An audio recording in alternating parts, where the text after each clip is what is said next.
Cek, cek, satu. Kagetin gitu kalau ngisi acara astagfirullah. Gua kaget. Pada kaget semua. Ya, iya. Gua kaget sama. Ya semoga yang pada kaget, yang pada jantungan pulang dari sini disembuhin sama Allah. Amin. Pak, Pak, Ibu, Bu, masih semangat? Udah siap apa belum? Siap mau kemana? Mau dengerin ceramah lah. Dengerin ceramah. Sebelum dimulai kita sama-sama tawasul dulu ya. Semoga kumpulnya kita di sini diberikan ridho dan berkah dari Allah Subhanahu wa taala. Amin. Ayo sama-sama. Ya Rabbi bil Mustafa balligh maqasidana Waghfir lana ma madha ya wasi'al karami ya Rabbi bil Mustafa waghfir lana ma madha ya wasi'al karami huwal habibul ladzi turja syafa'atuhu likulli hawli minal ahwali muqtahami ya Rabbi bil Mustafa waghfir lana ma madha ya wasi'al karami. Assalamualaikum warahmatullahi wabarakatuh.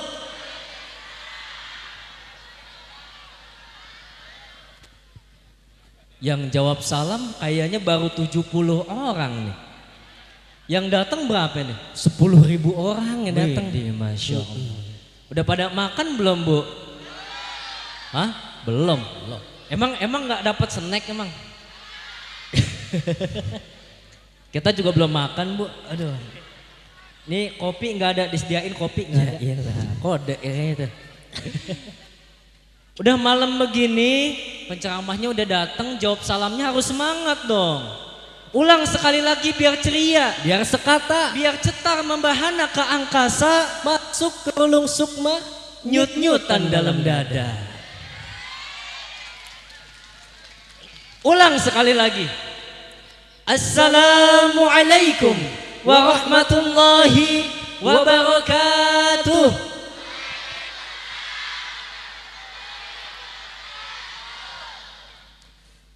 Alhamdulillahilladzi huda awliya'ahu lidinil Islam. Ashhadu an la ilaha illallah wahdahu la syarika lah dzul jalali wal ikram. Wa ashhadu anna sayyidana Muhammadan abduhu wa rasuluhu khairul anam. Allahumma salli وسلم على سيدنا محمد وعلى آله وأصحابه الكرام أما بعد. Ribet amat. Apaan tuh apaan? Catatan. Oh catatan. Dari panitia tadi. Bismillahirrahmanirrahim. Yang terhormat kepada Ketua DKM. Ini masjid apa namanya Bu? Baitus Salam. Masya Allah. Baitus Salam. Baitus Salam. Kepada Ketua DKM Baitus Salam Haji Komarudin, dan juga yang terhormat Ketua Irmas atau Bapak Solihin, dan juga yang kami hormati para asatidz wa asatidzah, para orang tua, para sesepuh, para tokoh masyarakat, para hujjaj, dan para bapak, para ibu semua yang ada di sini, yang mohon maaf namanya nggak bisa kita sebutin satu persatu karena emang kertasnya nggak ada lagi. Jadi ya sebegini aja dah. Serta Bapak Ibu yang kami hormati, Neng yang kami cintai, salam kenal dari Dai Aksi, Doni Dion dari Bekasi. Gitu doang tepuk tangan ya. Udah kayak burung ditepokin. Pertama, marilah kita sama-sama panjatkan puji syukur kehadirat Allah Subhanahu wa Ta'ala. Karena atas limpahan rahmat dan kasih sayangnya, kita semua bisa berkumpul pada malam ini dalam keadaan sehat walafiat. Salawat serta salam senantiasa tercurah limpahkan kepada junjungan Nabi besar kita, Baginda Nabi Muhammad, kepada para keluarganya, para sahabatnya, serta umatnya, yang insya Allah kita semua yang kumpul duduk pada malam hari ini tergolong daripada umat beliau, yang nantinya di padang mahsyar kita semua akan mendapatkan syafaat dari Nabi Muhammad. Amin. Amin ya Rabbal Alamin. Saya mau nanya.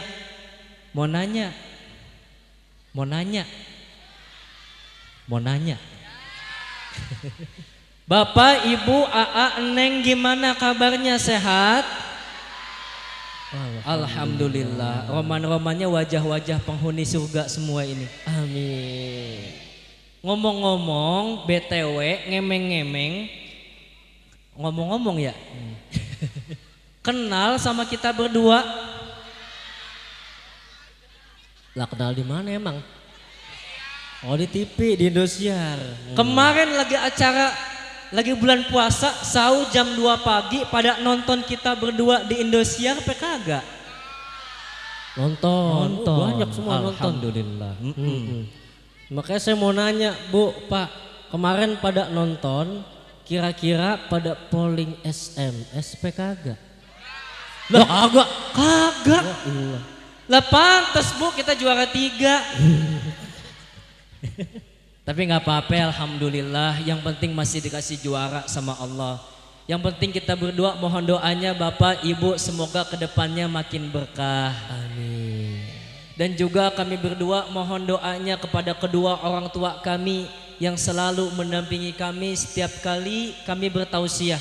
Ada bapak saya di situ, ada ibu saya mungkin gabung sama ibu-ibu juga yang lainnya. Mohon doanya buat orang tua kita, semoga Allah jaga kesehatannya. Amin. Nah ini biasa biar semangat.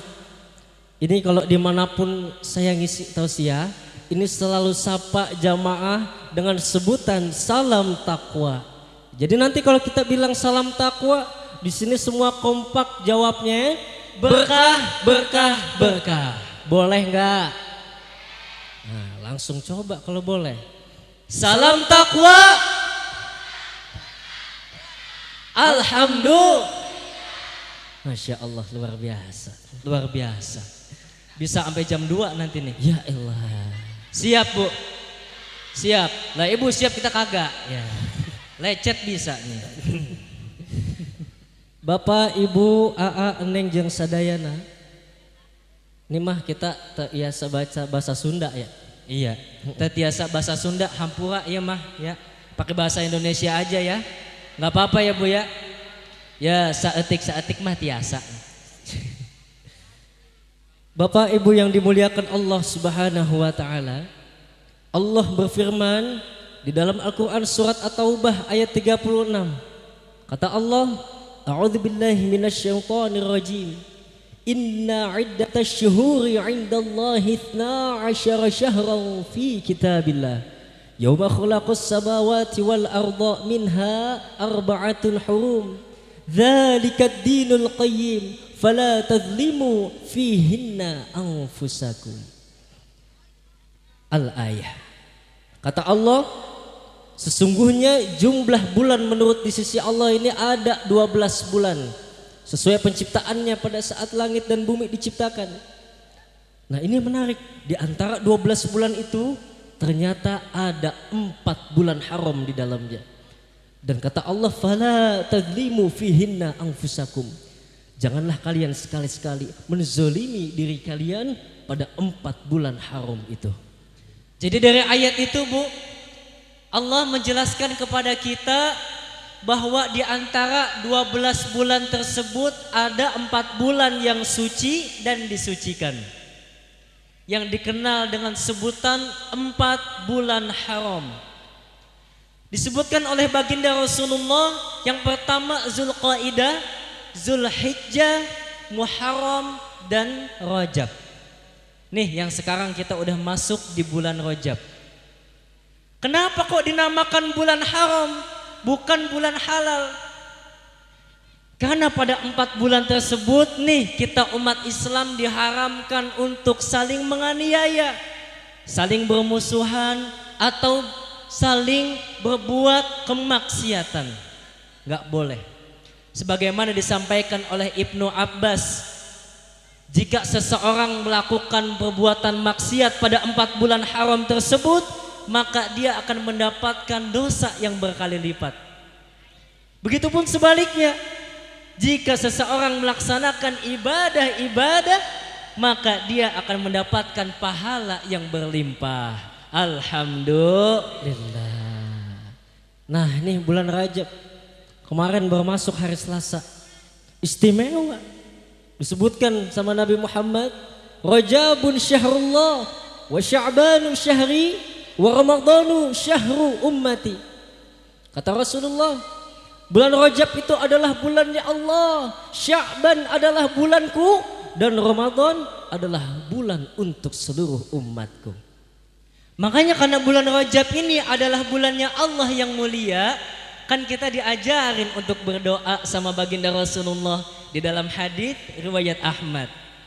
Allahumma barik lana fi Rajab wa Sya'bana wa balighna Ramadan. Ya Allah, berkahilah kami di bulan Rajab ini dan juga Sya'ban, dan sampaikanlah kami kepada bulan Ramadan. Amin ya Rabbal. Tuh, bulan Rajab istimewa. Syahrullah, bulannya Allah. Makanya sayang kalau di bulan Rajab nih kita diem aja nggak ngelakuin apa-apa. Perbanyak berzikir kepada Allah, melakukan sholat-sholat sunnah dan ibadah-ibadah lain yang sifatnya hablum minallah, vertikal. Tuh. Jadi sayang.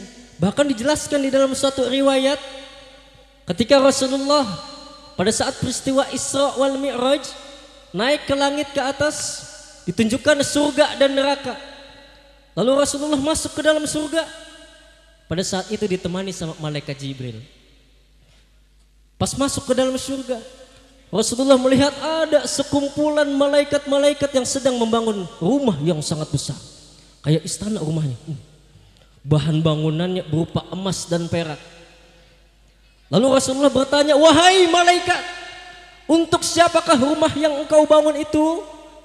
Ya Rasulullah, rumah yang aku bangun ini untuk orang yang senantiasa melafalkan subhanallah walhamdulillah wala ilaha illallah wallahu akbar. Tiba-tiba malaikat tadi berhenti ngerjain rumahnya tuh.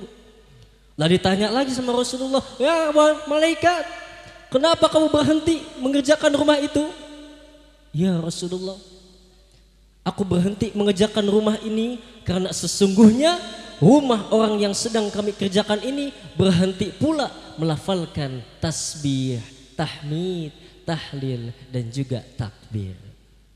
Tuh, jadi kalau kita pengen dibangun rumah istana yang luar biasa, yang bahan bangunannya emas, mak perak, ono di surga, perbanyaklah pembaca tasbih, tahmid, tahlil, dan juga takbir. Wabil khusus di bulan Rajab. Subhanallah walhamdulillah wala ilaha illallah wallahu akbar wala hawla wala quwwata illa billahil aliyyil azim. Subhanallah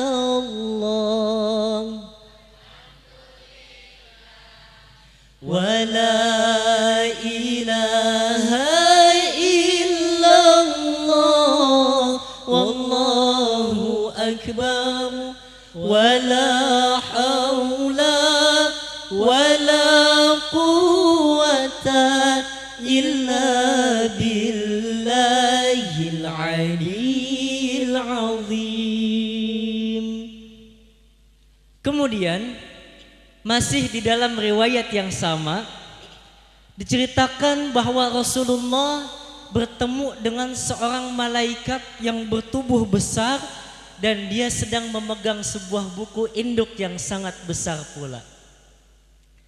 Setelah Nabi mengucapkan salam kepada malaikat, lalu Nabi bertanya mengenai buku yang dipegangnya itu. Dijawab oleh malaikat bahwa ini adalah buku catatan mengenai tetesan air hujan dari semenjak bumi ini Allah ciptakan sampai nanti hari kiamat. Tuh, luar biasa, malaikat ada yang tugasnya nyatatin air hujan. Lah kalau coba kita, lain kita mah utang dicatatin sampai banyak tuh. Semua tetesan air hujan dimanapun hujan itu menetes, tidak ada yang luput dari buku catatan tersebut. Lalu Rasulullah bertanya kepada malaikat, wahai malaikat, apakah ada yang tidak mampu dicatat dan yang tak mampu terhitung? Ada ya Rasulullah. Apa itu? Sesungguhnya aku tidak mampu mencatat limpahan pahala, berkah dan rahmat dari Allah kepada siapapun yang banyak bersolawat kepadamu ya Rasulullah. Jadi kalau kita semua nih pengen dapat limpahan pahala, berkah dan rahmat dari Allah, perbanyak baca sholat, baca sholawat. Jadi jangan sampai di bulan Rajab ini kita diem-diem aja, kagak ngapa-ngapain, diem baik kayak orang belum ngopi.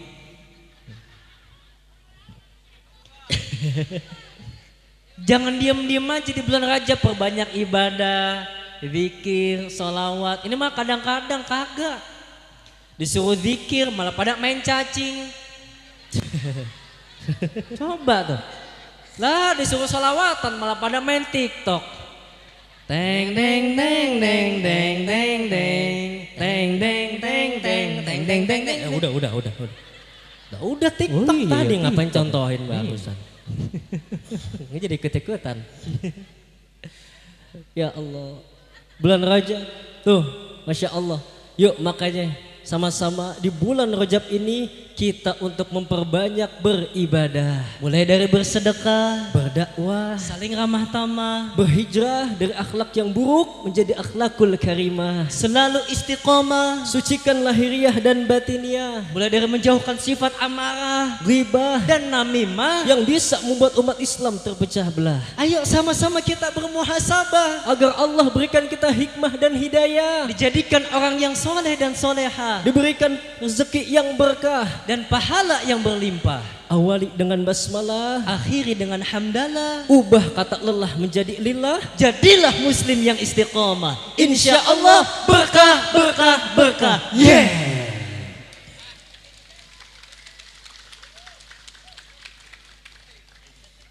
Nah, selain daripada keistimewaan yang tadi tuh bulan Rajab, ternyata ada peristiwa agung yang suka kita kenal dengan peristiwa Isra wal Mi'raj. Wah, nah ini spanduk memperingati Isra Mi'raj Nabi Muhammad SAW 1441 Hijriah bersama Ustadz Kembar Doni Dion. Aksi Indosiar Bu harusnya. Iya. Aksi Asia nanti. Iya. Iya. Kalau kita ngomongin tentang peristiwa Isra dan Mi'raj ini, ukurannya bukan pakai akal Bu, bukan pakai akal Bang, tapi pakai keimanan. Karena kalau kita mengukur peristiwa Isra dan Mi'raj dengan akal kita nggak bakalan kuat, nggak bakalan sampai akal kita untuk menerima sebuah fenomena besar yang luar biasa. Makanya pada saat ini akal kita kesampingin dulu, kita pakai keimanan dulu. Karena iman dan akal ini ibarat meteran sama balok. Kita kalau pengen motong balok diukur dulu tuh pakai meteran, diukur biar pas. Begitu balok dipotong, diukur lagi, lah kagak pas. Diukur 10 cm, hasilnya 9 cm. Yang salah kita yang motong, apa meteran yang salah Bu? Yang motong yang salah. Meteran gak mungkin salah, itu ibaratnya. Iman itu kayak meteran, akal kayak balok. Di mana-mana balok harus ngikutin meteran. Meteran udah pasti benar, teruji dia kebenarannya menurut standar internasional. Betul apa betul? Betul. Sama dengan akal kita. Ini akal kita juga punya keterbatasan, Bu. Jadi bisa juga salah. Makanya di dalam akidah Ahlus Sunnah wal Jamaah kita semua nih selalu mengedepankan iman daripada akal. Coba kalau akal di atas iman, berapa banyak orang yang murtad setelah mendengar peristiwa Isra Mi'raj. Ayo kita kembali lagi ke tema Isra yang semua kita udah tahu. Perjalanan Rasulullah di malam hari dari Masjidil Haram yang ada di Mekah menuju Masjidil Aqsa, Baitul Maqdis, Palestina. Lalu Mi'raj, perjalanan Rasulullah dari Masjidil Aqsa terus sampai ke langit ketujuh Sidratul Muntaha bertemu dengan Allah, lalu kembali lagi ke Mekah. Makanya dari peristiwa itu Allah Subhanahu wa taala berfirman, A'udzu billahi minasyaitonir rajim. Bismillahirrahmanirrahim. Subhanalladzi asra bi'abdihi laylam minal masjidil haram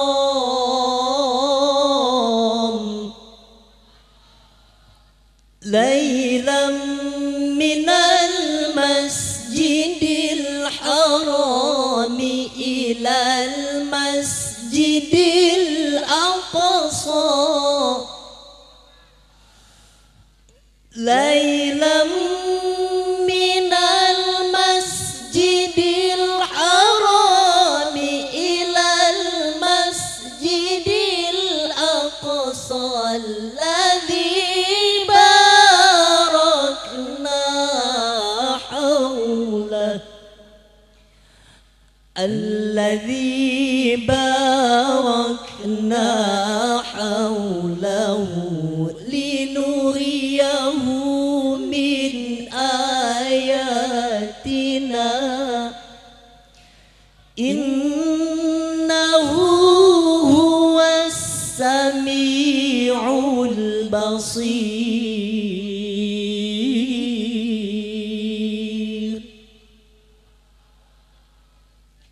Quran Surat Al-Isra ayat 1. Jadi peristiwa di Isra dan di Mi'rajkannya Nabi Muhammad itu Pak, Bu, kebalik Pak, Bu, ini tak lain untuk menunjukkan tanda-tanda kekuasaan Allah dan sebagai bentuk ujian keimanan. Kenapa bisa dikatakan sebagai bentuk ujian keimanan? Nanti kita bahas. Karena kalau kita ngelihat dari sejarahnya, peristiwa Isra dan Mi'raj itu terjadi kurang lebih 1 tahun sebelum Rasulullah hijrah ke Madinah. Ini maksudnya supaya nanti orang yang ikut hijrah bersama dengan Rasulullah adalah orang-orang yang kuat secara keimanannya, bukan malah menjadi umat yang munkar dan munafik. Karena peristiwa agung yang dialami Rasulullah ini membuat semua heboh masyarakat Quraisy pada saat itu, Bu. Gak ada yang percaya sama Rasulullah. Wah, bilang Rasulullah ini mengada-ngada, Rasulullah gila nih.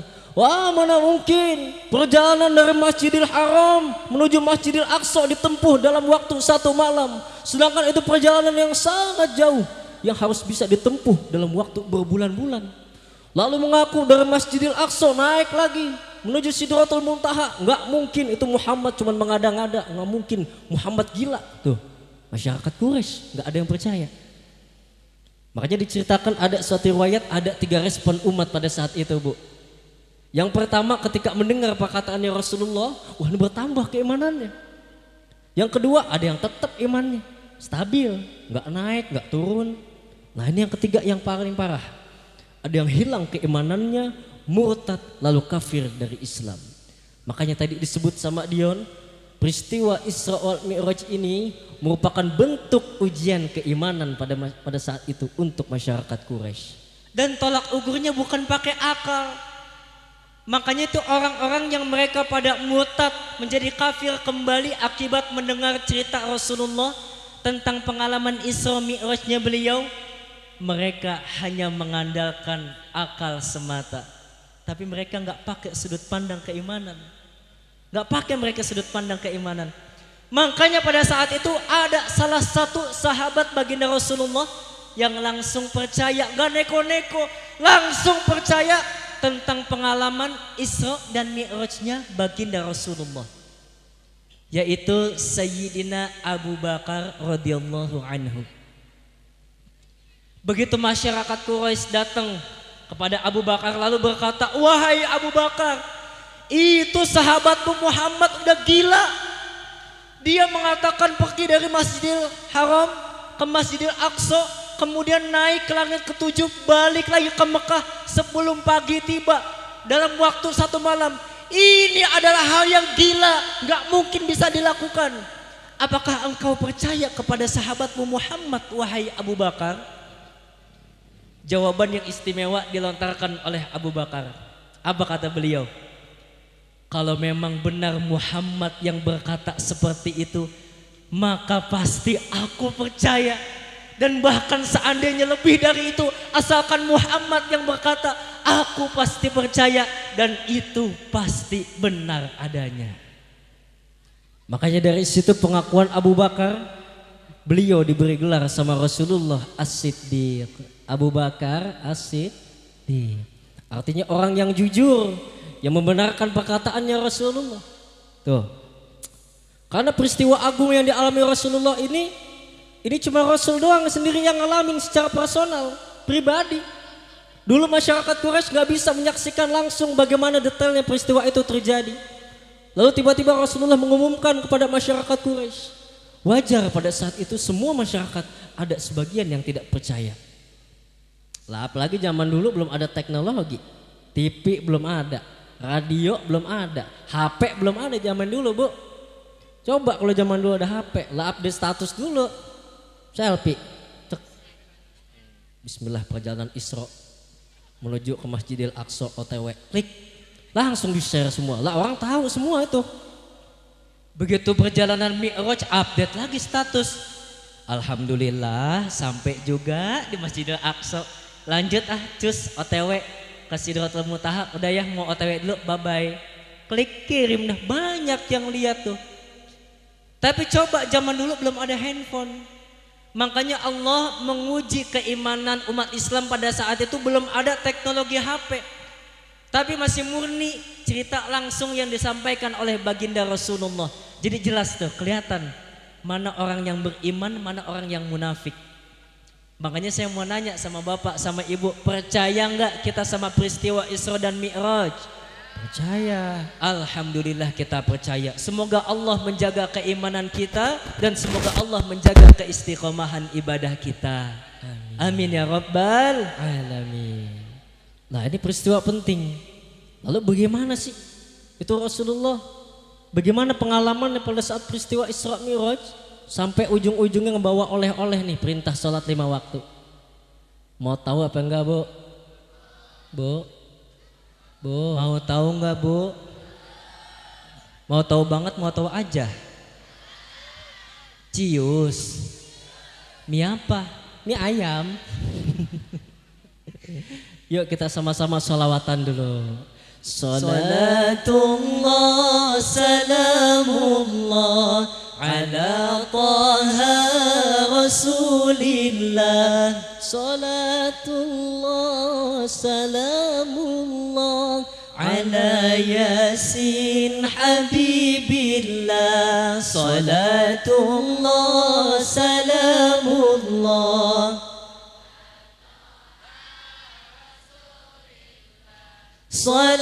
Salatullah salamullah ala yasin habibillah.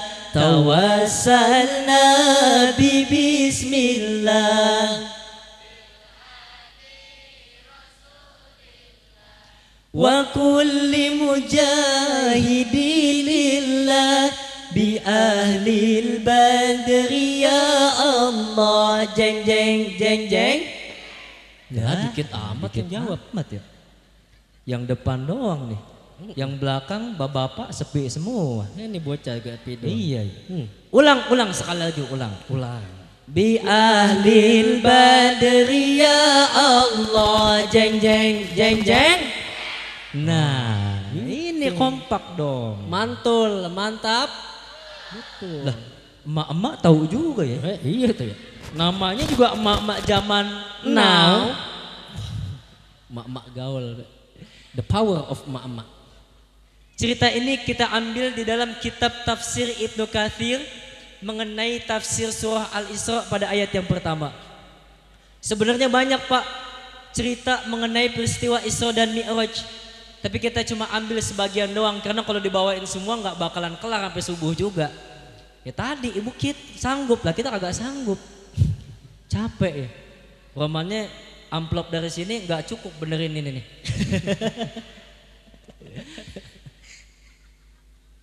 Diriwayatkan di dalam Musnad Imam Ahmad dari jalur Anas bin Malik bahwasanya Nabi Muhammad SAW pada saat diisrakan oleh Allah kemudian mi'rajnya bersama dengan malaikat Jibril alaihi salam menggunakan sebuah kendaraan yang disebut buraq. Ini nama buraq beneran buraq Bu, bukan ini, bukan bungkus rokok, bukan. Ya, kendaraan ya. Iya, ini R-nya begini Bu. Ya. Iya. Udah dari sananya ya. Lah saya mah kagak mesen. Ya, udah dikasihnya begitu. Nah, R begitu Bu. Ya. Tawa mulu ya. Ya, mohon maaf ya kalau ngomong buruk gitu, agak-agak gak enak gitu Bu. Kendaraan buruk ya. Dalam suatu riwayat buruk ini digambarkan seperti sebuah kuda warnanya putih dengan kecepatan yang luar biasa. Makanya dinamakan buruk diambil dari kata barkun atau al-bark yang artinya itu kilat. Ya. Jadi cepatnya ini secepat kilat. Kencengnya ini secepat kilat berjalannya. Timbul pertanyaan, kok bisa Rasulullah dengan jasadnya yang utuh bersama dengan ruhnya menaiki sebuah kendaraan buruk yang secepatnya luar biasa, kecepatannya luar biasa. Menurut penelitian sains, belum ada sebuah penemuan untuk mengirimkan barang dengan secepat kilat, belum ada.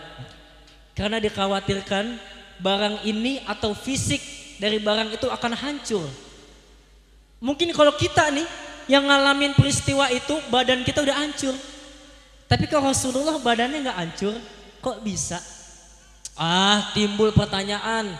Kalau kita ngomong kayak begitu kita jawabnya begini, bisa. Kalau Allah berkehendak mak bisa. Benar nggak Bu? Kalau Allah berkehendak bisa. Tapi ini nggak berlaku buat orang yang kritis, nggak berlaku. Kenapa Rasulullah bisa badannya nggak hancur, bisa masuk dari alam indrawi menuju alam malakut, alamnya malaikat, sampai ke alam ketuhanan? Ini kita bahas. Di dalam Musnad Imam Bukhari sama dari jalur Anas bin Malik, sebelum keberangkatan Rasulullah Isra dan Mi'raj ada sebuah operasi yang dilakukan oleh malaikat Jibril kepada baginda Rasulullah. Malaikat Jibril datang menemui Rasulullah, membelah tenggorokan Rasulullah sampai kepada perutnya. Begitu dada Rasulullah dan perutnya sudah terbelah, malaikat Jibril mencuci dengan menggunakan air zam-zam dengan tangannya malaikat Jibril. Kemudian dibawakan sebuah bejana wadah yang terbuat dari emas. Di dalamnya ada sebuah bejana yang terbuat dari emas juga, yang berisi iman dan hikmah. Lalu iman dan hikmah diisikan ke dalam dada Rasulullah, kemudian ditutup kembali dada dan perut Rasulullah. Itulah sebabnya Rasulullah bisa menempuh perjalanan dengan secepat kilat, tidak hancur badannya, dan bisa masuk ke alam malakut dari alam indrawi. Lalu setelah itu dibawa sama malaikat Jibril naik ke atas langit. Pada saat langit yang pertama, malaikat Jibril mengetuk-ketuk pintu langit yang pertama. Dijawablah sama malaikat yang ada di atas, siapakah engkau? Aku adalah Jibril. Dengan siapa kamu Jibril? Aku bersama dengan Muhammad. Apakah dia sudah diutus menjadi nabi? Ya. Dia adalah seorang nabiullah, nabinya Allah. Maka dibukalah pintu langit yang pertama. Masuk Rasulullah sama malaikat Jibril ya. Disambut sama penduduk langit luar biasa. Terus lanjut langit kedua, ketiga, keempat terus. Rasulullah melihat para nabi banyak di sana di tiap langit. Melihat peristiwa-peristiwa Isra Mi'raj itu yang tidak bisa dipikir pakai akal, nggak bisa. Peristiwanya luar biasa. Lanjut Rasulullah sampai ke Sidratul Muntaha bertemu dengan Allah. Lalu Allah mewahyukan untuk melaksanakan sholat 50 waktu sehari semalam. Tuh. Pas turun ketemu sama Nabi Musa ditanya, "Ya Muhammad, apa yang diperintahkan Rabbmu kepadamu?" "Wahai Musa, sesungguhnya Rabbku telah memerintahkan kepadaku untuk melaksanakan sholat 50 waktu sehari semalam."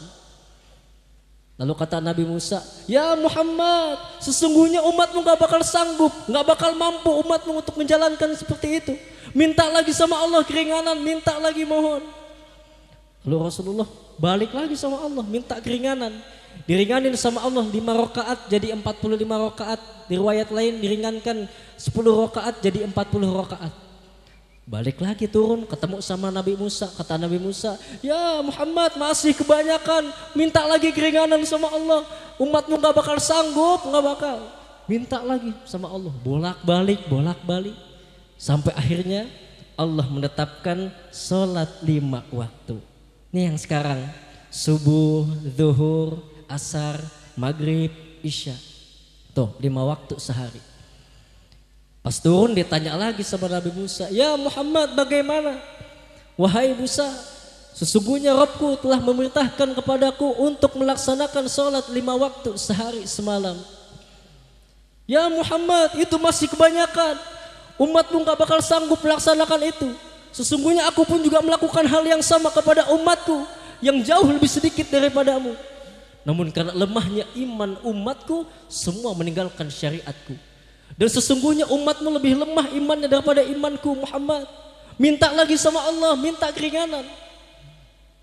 Lalu Rasulullah ngomong sama Nabi Musa, "Wahai Musa, demi Allah, sesungguhnya aku malu kepada Rabbku karena aku telah berulang kali meminta keringanan kepadanya." Tuh. Rasulullah malu dari 50 waktu jadi 5 waktu sekarang. Lah coba Bu, sholat 50 waktu sehari. Nah kayak gimana tuh? Kalau orang yang jauh masjid, begitu sholat baru balik, belum nyampe rumah, ajan lagi, Allah Akbar, balik lagi. Baru kelar sholat mau makan mau nyuap, ajan, ya nggak jadi. Baru kelar sholat mau tiduran bentaran rebahan, ajan lagi, nggak jadi tuh. 50 waktu sehari semalam diganti sama Allah 5 waktu yang senilai pahalanya setara dengan 50 waktu. Nih ibadah yang saat ini kita laksanakan sebagai kewajiban, yaitu perintah sholat 5 waktu. Jadi makanya ibadah sholat 5 waktu ini ibadah yang luar biasa. Kenapa? Karena Rasulullah mendapatkan perintah sholat langsung dari Allah, gak pakai perantara malaikat Jibril. Ibadah sholat adalah ibadah yang luar biasa. Konsekuensinya besar apabila kita meninggalkannya, tapi pahalanya jauh lebih besar bagi kita yang melaksanakannya. Banyak hikmah-hikmah yang terkandung di dalam sholat. Makanya sampai Rasulullah SAW bersabda, "As-salatu imaduddin, faman aqamaha faqad aqamaddin, wa man tarakaha faqad hadamaddin." Sholat itu tiangnya agama. Barang siapa yang menegakkan sholat, artinya dia menegakkan agamanya. Dan barang siapa yang meninggalkan sholat, maka dia telah meruntuhkan agamanya. Hadis riwayat Baihaqi. Lalu Rasulullah juga bersabda di dalam hadis yang lain, bahwasannya amalan yang pertama kali dihisab yaitu sholat. Jadi bukan sedekah, bukan silaturahim, bukan baca Quran, sholat dulu yang pertama kali dihisab pada saat hari kiamat nanti. Kata Rasulullah, "Fa in salahat salahalahu sairu amali, wa in fasadat fasada sairu amali." Kata Rasulullah, apabila salatnya baik, maka baiklah seluruh amalnya. Dan apabila salatnya buruk, maka buruklah seluruh amalnya. Hadis riwayat Tabrani. Tuh, jadi kalau kita mau lihat orang baik, mau lihat orang buruk, lihat dari cara salatnya. Kalau sholatnya baik pasti seluruh amalnya baik. Bicaranya baik, nggak bicara kasar. Nih walau khusus anak muda, lihat sholatnya. Sholatnya berjamaah, rapih apa enggak, bercanda apa kagak. Lalu apa hikmah yang bisa kita ambil dari sholat ini? Hikmahnya apa coy? Apa jangan-jangan selama ini kita sholat nggak tahu hikmahnya, cuman gerakan doang, rukuk sujud, nggak tahu hikmahnya. Nah ini sama-sama kita pengen berbagi. Mudah-mudahan dari sini bisa menambah kekhusyuan kita di dalam sholat. Mau tahu enggak? Bu, mau tahu enggak? Nah, kalau mau tahu, nih perhatiin. Syadida dida dida dida dida dida dida syadada dida du syadida dida. Hikmah sholat ada 4 bentuknya. Yang pertama menjaga kebersihan lahir batin. Yang kedua ihsan dalam perbuatan. Yang ketiga disiplin dalam aturan. Yang keempat semangat dalam berjamaah. Insya Allah hidup jadi penuh berkah. Cakep.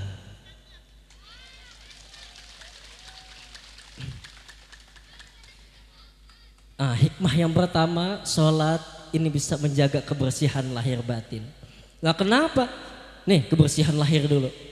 Karena sholat ini hakikatnya harus kita laksanakan dalam keadaan bersih, suci, baik suci dari hadas maupun dari najis. Jadi sholat itu harus bersih, baik badan kita, pakaian kita, dan tempat yang kita gunain untuk sholat harus bersih semuanya dari kotoran dan najis. Nah, ini memang keharusan kita sebagai umat Islam. Nah sholat kan kita lakuin sehari 5 waktu, ya enggak? Ya enggak? Nah kita lakuin sehari 5 waktu. Lah malu dong sama Allah. Kita mau kondangan pakai pakaian rapi, pakai batik, mau ke kantor ketemu bos pakai jas, pakai dasi. Lah ibu-ibu cakep banget, cantik banget pakai kerudung, wah belibet sono, belibet sini. Pakai gamis, wah luar biasa. Masa kita mau ketemu Allah sholat 5 waktu pakaian kita biasa-biasa aja. Tuh. Nah ini soalnya bukan apa-apa ibu, ini kejadian beneran ini. Saya sholat waktu itu. Nih cerita dulu. Cerita? Ya. Boleh. Ya, saya sholat waktu itu bu, berjamaah. Gue tungguin ini. Iya tungguin. Iya tungguin. Masa gue ceramah sendirian nih. Sholat zuhur. Siang-siang sholat berjamaah. Datang bapak-bapak. Sebelah saya tuh. Nah, perasaan saya udah gak enak banget tuh bu. Terus sebelah nih soalnya udah baju rada kotor dikit. Badan keringetan juga bu. Lagi sholat kan adem kena kipas tuh. Sepoi-sepoi adem bikin ngantuk tuh. Nggak lama saya lagi enak-enak dengerin ini nih kipas angin. Lah kecium bau nggak enak di hidung saya. Bau kecut, bau asem, bau terasi, bau bawang, bau ketek paling banyak bu. Nah itu saya sholat yang tadinya khusyuk jadinya jadi nggak khusyuk. Lah nyiumin badan orang jadinya saya di sebelah. Lah jadi gregetan nih dalam hati, gerendang kan dalam hati saya. Nah itu makanya sholat 5 waktu harus kita lakukan dalam keadaan bersih. Badan kita, pakaian kita, tempat yang kita gunakan untuk sholat. Makanya nanti pulang dari sini yang laki-laki, yang bapak-bapak kalau mau sholat jamaah ke masjid, badan harus bersih, pakaian harus bersih. Yang ibu juga sama. Begitu dengar azan berkumandang, yang bapak mau pada ke masjid, ibu di rumah siapin baju koko yang bersih sama wangi-wangian. Udah cakep begitu. Jadi bapak sholat ke masjid, ini satu ruangan masjid wangi semua tuh, enak. Alhamdulillah. Begitu juga sholat bisa menjaga kebersihan batin kita. Kenapa? Karena sholat harus dilakukan tentunya dengan hati yang ikhlas. Ini poinnya. Secara nggak langsung Rasulullah mengajarkan kita untuk ikhlas ini dari sholat. Ikhlas ini bisa gampang, bisa susah. Tergantung kita nih masing-masing. Karena sholat apabila dilakukan tanpa keikhlasan, sholat yang begitu mudah dilaksanakan menjadi berat untuk dikerjakan. Begitupun dengan ibadah-ibadah yang lainnya. Karena syarat diterimanya suatu ibadah, melaksanakannya harus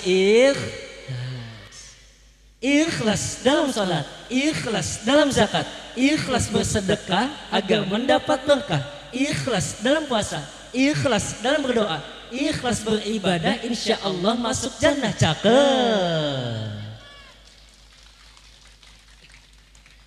Dan orang yang selalu menjaga kebersihan lahir batinnya, ini adalah orang yang selalu dicintai Allah Subhanahu wa taala. Allah berfirman di dalam Al-Baqarah ayat 222, kata Allah, "Innallaha yuhibbut tawwabin Wa yuhibbul mutatahhirin.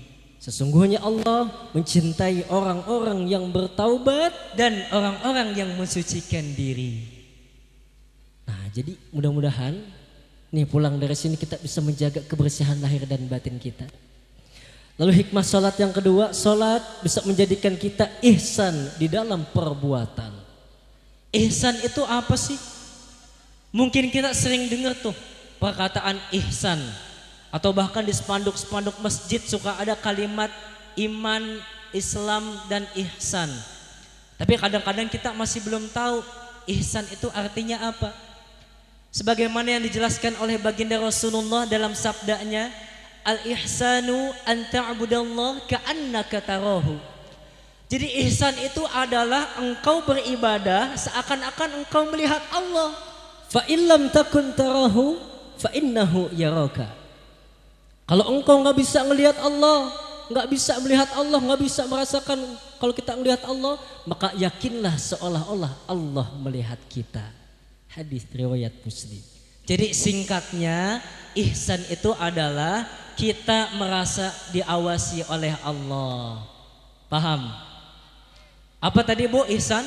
Merasa diawasi oleh Allah Subhanahu wa ta'ala. Lah iya, merasa diawasin. Lah coba nih bocah nih bocil. Nah kalau sekolah lagi ujian diawasin sama guru nggak berani nyontek. Nah lagi nyontek ini ngejain mau lihat HP bentar ada guru ngelihat nggak berani, diawasin sama guru. Sama kita sholat juga diawasin sama Allah. Nggak mungkin kalau kita lagi sholat berani bercanda-canda, ketawa-tawa, ngobrol. Lagi sholat ngobrol, coy ntar kelar sholat ngopi dulu ya. Nah iya nggak boleh kayak begitu. Jadi harus khusyuk dalam sholat tuh. Ihsan secara nggak langsung Rasulullah mengajarkan kita untuk berlatih ihsan di dalam perbuatan sholat kita.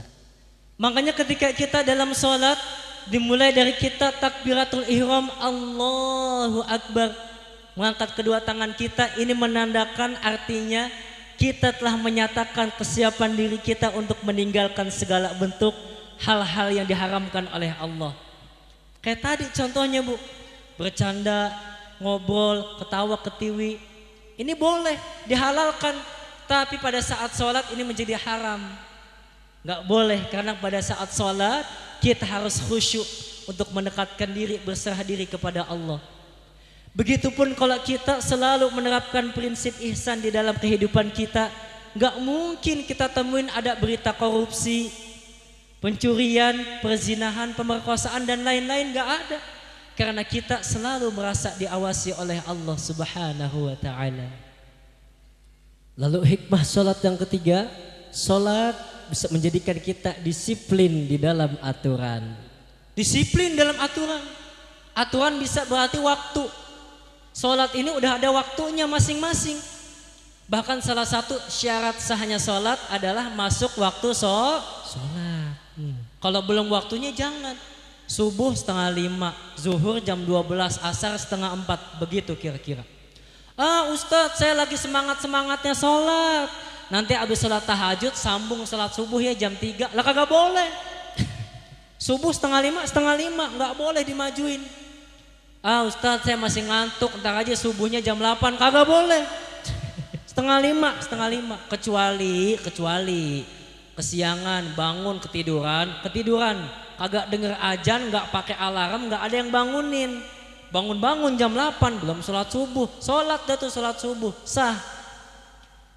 Disiplin pada aturan, disiplin pada waktunya. Kalau belum waktunya jangan. Kalau udah ditetapin waktunya sholat, nggak usah pakai ditunda-tunda.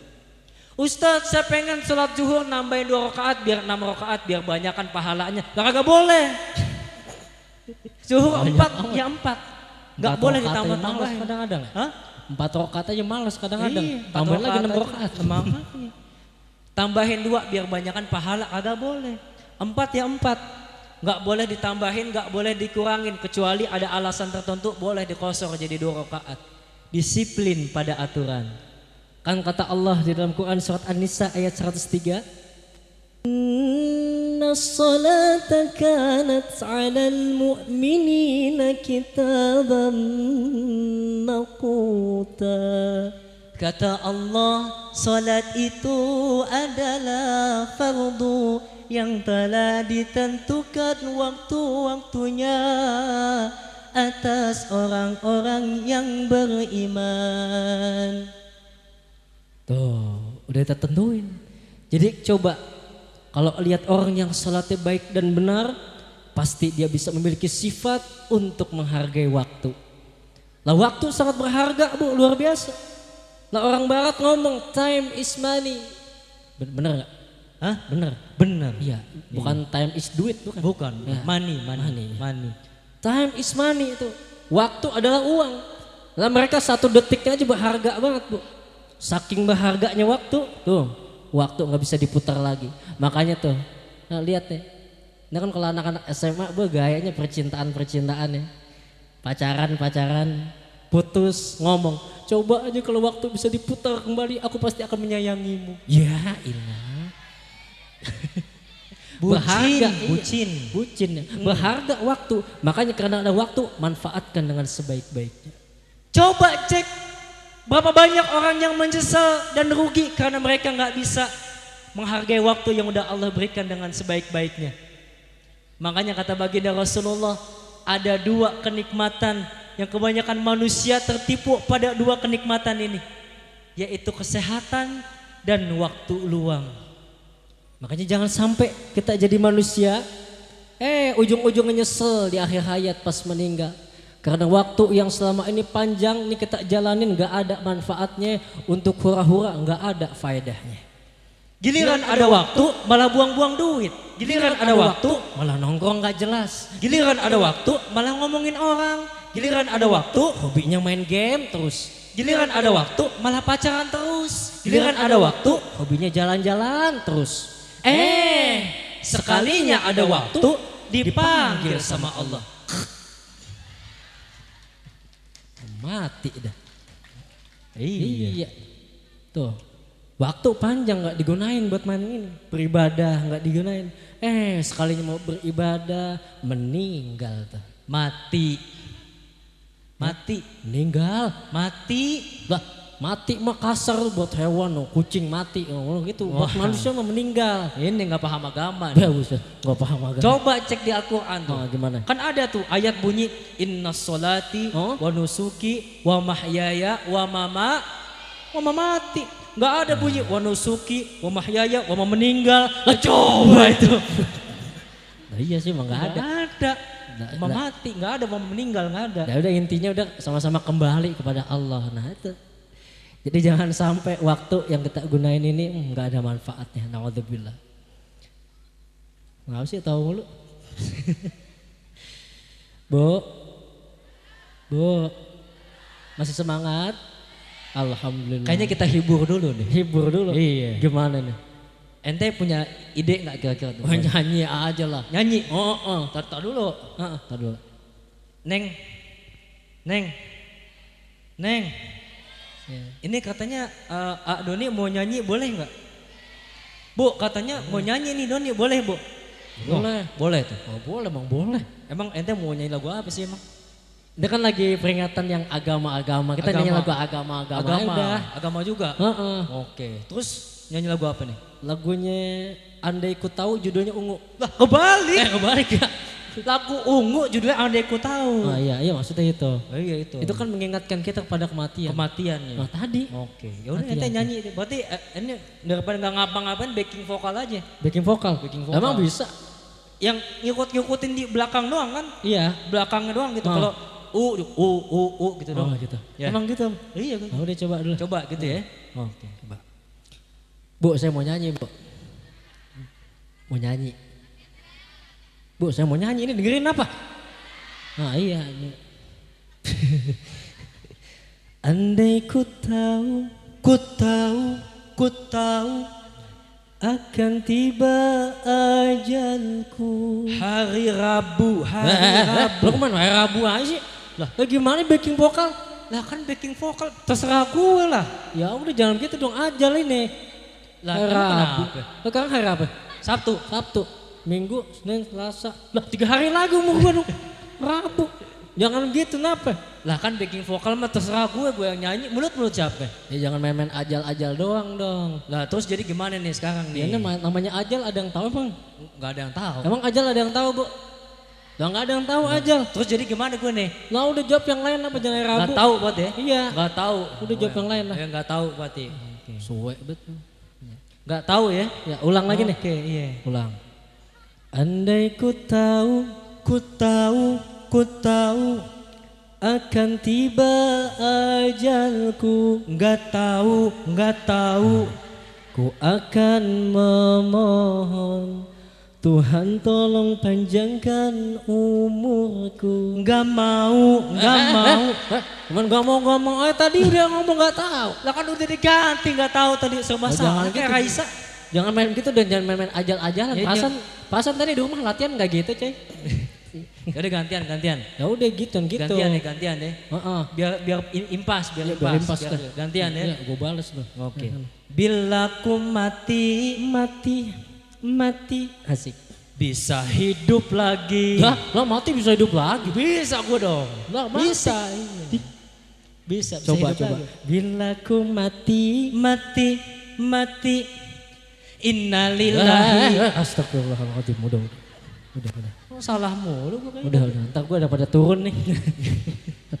Astagfirullahaladzim. Ya Allah. Songong banget punya adik kayak gini, Bu. Oke, lanjut gak, Bu? Alhamdulillah, udah mulai terhibur. Iya, udah semangat. Lalu yang terakhir, hikmah sholat ini bisa meningkatkan semangat dalam berjamaah. Nah kan sholat emang hakikatnya dikerjakan secara berjamaah, bareng-bareng. Kita kalau makan sendirian sama bareng-bareng enakan mana, Bu? Bareng-bareng. Cepet kenyang tuh. Lebih enak, begitupun sholat, enak berjamaah di masjid bareng-bareng tuh. Yang bapak-bapak, yang laki-laki sholat di masjid. Enak berjamaah, nggak perlu mikirin rokaat. Kalau kita lupa lah imam tanggung jawabnya tuh. Kita enak, bareng-bareng berjamaah. Begitupun yang disampaikan oleh Syekh Hashim Az-Zahidi di dalam kitabnya. Ada 4 kunci meraih keberkahan dari Allah.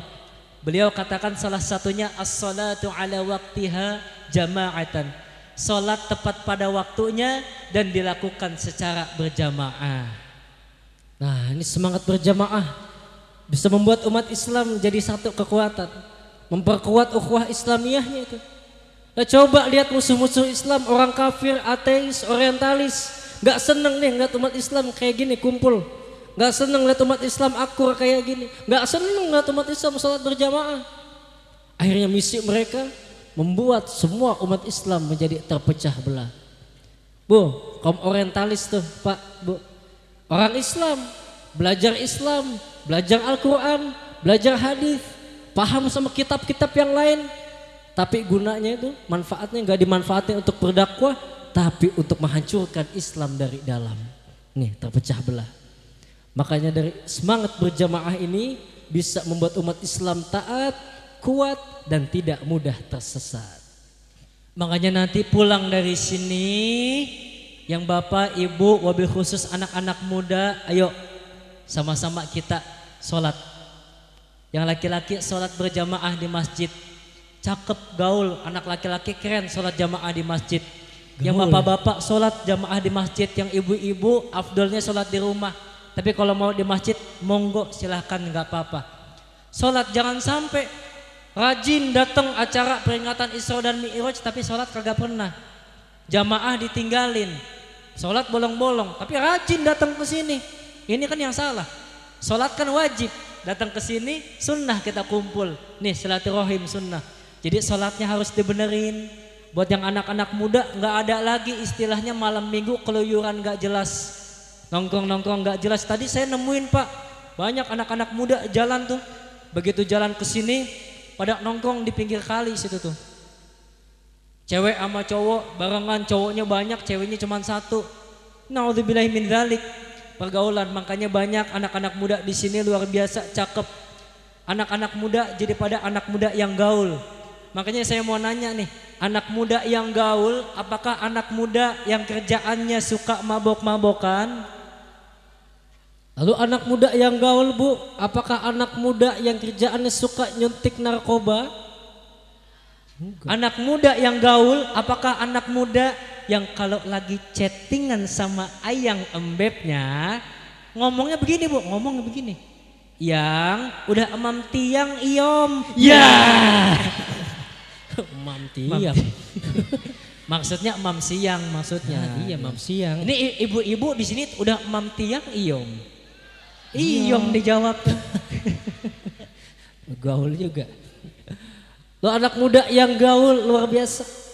Anak muda yang gaul adalah mereka yang selalu gaulnya di masjid bareng sama orang-orang soleh, bareng sama ulama, bareng sama ustaz, bareng sama kiai, bareng sama habaib, selalu berbakti kepada kedua orang tua, selalu menjaga tata krama. Tuh baru anak muda yang gaul. Jadi nggak ada lagi nanti istilah pulang dari sini anak-anak muda nongkrong nggak jelas. Yang laki-laki wabil khusus jamaah di masjid, datang acara-acara positif di masjid, taklim acara-acara di masjid. Karena anak muda yang rajin ibadah, anak muda yang taqarrub ilallah, anak muda yang seperti itu yang nantinya mendapat naungan langsung dari Allah ketika nanti di padang mahsyar tidak ada naungan lagi. Ada 7 golongan yang Allah berikan naungan di padang mahsyar. Nih salah satunya. Wasyabun nasya'a bi'ibadatillah, yaitu anak muda yang menghabiskan usia mudanya untuk mendekatkan diri kepada Allah Subhanahu wa ta'ala. Jadi jangan sampai itu nanti tuh, begitu nanti kita pulang dari sini Masjid Baitul Salam isinya masih aki-aki. Ya, aki-aki. Cakep nih masjid. Wah, gede. Isinya tapi masih aki-aki.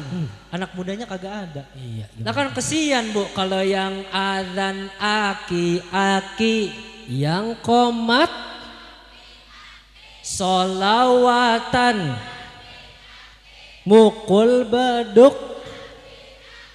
gulung tikar, nyalain emik, nguras kolam, nyang mati. Astagfirullahaladzim. Astagfirullah. Pulang. Lu mana banyak aki-aki lagi. Duh ya Allah. Mohon maaf, aki-aki mohon maaf ya. Yang ngomong mati bukan kita. Nih, ibu-ibu ngomong mati. Ya Bu, kita doain semua ya buat aki-aki di sini, buat yang udah pada sepuh, semoga Allah jaga kesehatannya. Amin ya Allah. Semoga Allah berikan panjang umur. Amin. Amin ya Rabbal Alamin. Tenang hati kita Bu kalau kita udah sholat, coy. Tenang hati kita udah sholat.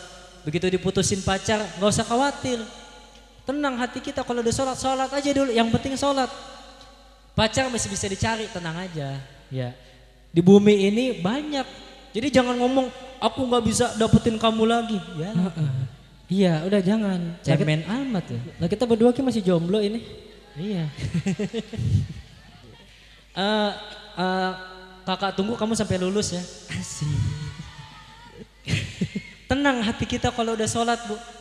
Rasanya tuh beban masalah hilang begitu aja. Betul nggak Bu? Betul. Betul nggak Pak? Betul. Masalah kita emang besar, tapi kita punya Allah yang maha besar. Utang kita emang banyak, tapi kita punya Allah yang maha kaya, nggak usah khawatir. Dan orang ketika dia udah melaksanakan sholat, cenderung akan menolak semua hal-hal yang diharamkan oleh Allah. Betul nggak Bu? Betul. Pengen bohong, ya tadi udah sholat, dosa. Pengen korupsi, ya udah sholat, sayang sholatnya nanti. Pengen maksiat, pengen berzina, pengen nonton film-film yang nggak bagus, yang nggak baik, ya udah sholat, dosa nantinya. Tuh begitu. Karena Allah yang mengatakan Al-Ankabut ayat 45, Inna sholata tanha 'anil fahsya'i wal munkar. Sesungguhnya sholat itu bisa mencegah perbuatan keji dan perbuatan munkar. Dari yang kemarin kerjaannya suka ngerumpi mulu tiap hari, jadi rajin nggak? Dari yang kemarin kerjaannya maksiat, jadi rajin so. Dari yang dulu hobinya baca koran, jadi hobi baca Al-Qur'an. Dari yang hobinya main ke bukit, jadi rajin ke mas. Dari yang hobinya sering nyinyir, jadi rajin Alhamdulillah. Salatullah salamullah ala taha rasulillah. Semuanya. Salatullah salamullah ala yasin habibillah. Salatullah salamullah ala taha rasulillah. Salatullah salamullah ala yasin habibillah. Tawassalna bi bismillah wa bil hadi.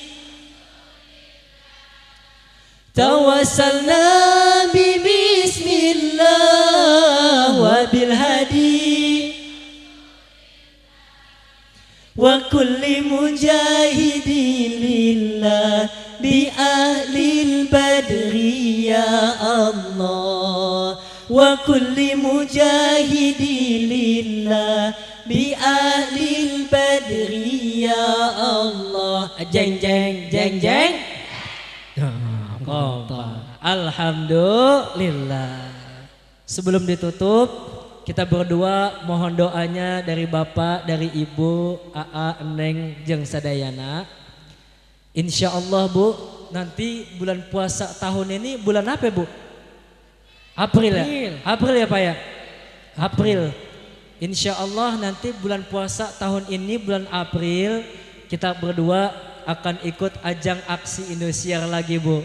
Tapi kali ini tingkatnya bukan tingkat Indonesia, tingkatnya tingkat Asia. Kadang tepuk tangan ya. Jadi alhamdulillah yang kemarin juara 1, 2, dan 3 nanti dilanjutin ke tingkat Asia. Jadi kita berdua mohon doanya dari Bapak, Ibu, Aa, Neng semuanya. Semoga nanti di ajang aksi Asia kita berdua dilancarkan oleh Allah. Amin. Syukur-syukur bisa juara dan mengharumkan nama Indonesia. Amin. Ada berapa negara nanti tuh? Wah, ada 5 negara Bu. Indonesia, Malaysia, Singapura, Brunei Darussalam, sama Timor Leste. Tuh. Tapi besok aksi Asia udah nggak pakai polling SMS lagi. Murni dari penilaian Dewan Juri Pak. Kemarin pakai polling SMS tuh. Gimana caranya tuh? Nah gini. Ketik aksi spasi Doni Dion, kirim ke 97288. Nggak pada SMS. Ya iya. Lumayan 2.200. Iya. Nah iya besok udah nggak pakai polling SMS lagi Bu. Murni udah penilaian juri. Nah mudah-mudahan dikasih kelancaran Bu untuk kami berdua. Amin. Dan juga kami berdua mohon maaf kalau dalam penyampaian tadi itu masih banyak kesalahan, masih banyak yang keliru. Mohon dimaafkan sebesar-besarnya Ustazah, Kiai, Ustadz mohon maaf. Kalau mau dikoreksi nggak apa-apa Ustadz, ini saya masih banyak belajar. Kita berdua masih belajar, masih kuliah semester 6 sekarang di At-Taqwa Kiai Haji Nur Ali Bekasi Utara tuh. Nah masih kuliah. Dan juga kita berdua minta doanya Bu, supaya kita berdua dijaga kesehatannya sama Allah. Amin ya Allah. Karena ini alhamdulillah sekarang masuk bulan Rajab, panggilan ceramah acara Isra Mi'raj ini mulai banyak. Suara udah mulai agak serak nih Bu, udah mulai batuk-batuk ya. Nanti insya Allah malam ini kita pulang, besok pagi kita berangkat lagi ngisi di Bandung. Dari Bandung acara terus nanti siang habis zuhur kita berangkat lagi ke Purwakarta, malamnya langsung ngisi lagi di Tangerang. Besoknya siang kita ngisi acara di Bogor. Acara terakhirnya itu malam habis Isya ngisi lagi tuh di daerah Karawang. Itu juga kalau ada yang ngundang, Bu. Ya! Mas serius banget mukanya. Udah serius loh. Masya Allah. Panggilannya banyak juga nih. Padet kayaknya. Kalau ada yang ngundang. Marbet loh, orang tua dibohongin mulu. Nanti kita mohon izin Bu, setelah kita turun, Bapak sama Ibu jangan ada yang bangun dulu. Nanti insya Allah kan ditutup dulu tuh dengan doa. Tadi kita mulai acara diawali dengan doa, begitu pulang ditutup dulu dengan doa. Jadi kalau kita pulang dari sini pengen bawa ilmu yang bermanfaat, begitu kita berdua turun, Bapak sama Ibu jangan ada yang bangun, pulang dulu, kita sama-sama berdoa dulu ya Bu ya. Nih Apa? kira-kira ini kan jauh-jauh nih udah pada kenal belum kita ya? Udah kali tadi tuh. Emang udah kenal, Bu? Udah. Udah. Ya, kenalan lagi biar Kenalan Abdul lagi. dong. Boleh.